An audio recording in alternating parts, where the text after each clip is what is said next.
Après 3 jours de compétition, il était en tête du classement général et donc maillot jaune provisoire de cette étape.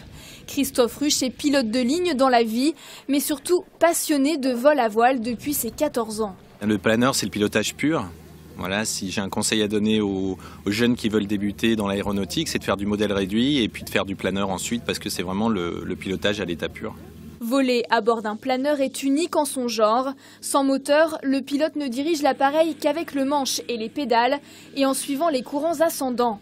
Pour cette compétition, 19 pilotes sont en lice. Ils s'apprêtent à prendre le départ de cette régate des airs. 3, 2, 1, go! Have fun and safe. Les planeurs d'Ille-et-Vilaine accueillent le Grand Prix de France pour la 2e année consécutive. Il en existe seulement 6 autres dans le monde.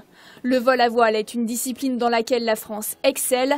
Le championnat du monde de mai dernier a d'ailleurs sacré un Français. Ça a été une remportée de haute lutte, puisque c'était la dernière épreuve que notre Didier Haus, notre champion, a réussi à battre le Polonais qui était donné grand favori puisqu'il est déjà, je crois, il a plus de 6 titres de champion du monde. Mais nous l'avons battu et la fédération est très fière de Didier Haus, son champion du monde.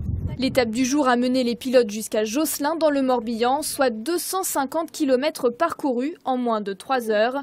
La vitesse moyenne des planeurs a flirté avec les 90 km/h, avec même une pointe de 250 km/h à l'arrivée. Plutôt satisfait parce que je finis 4e et je rentre dans les points, je marque 6 points, donc l'objectif est atteint. Comme en Formule 1, les pilotes arrivés parmi les 9 premiers recueillent des points pour le classement général. Christophe Ruche conforte ainsi sa place de leader du Grand Prix à mi-championnat. Un podium qui a eu lieu sous le regard fasciné des écoliers de Saint-Sulpice-des-Landes.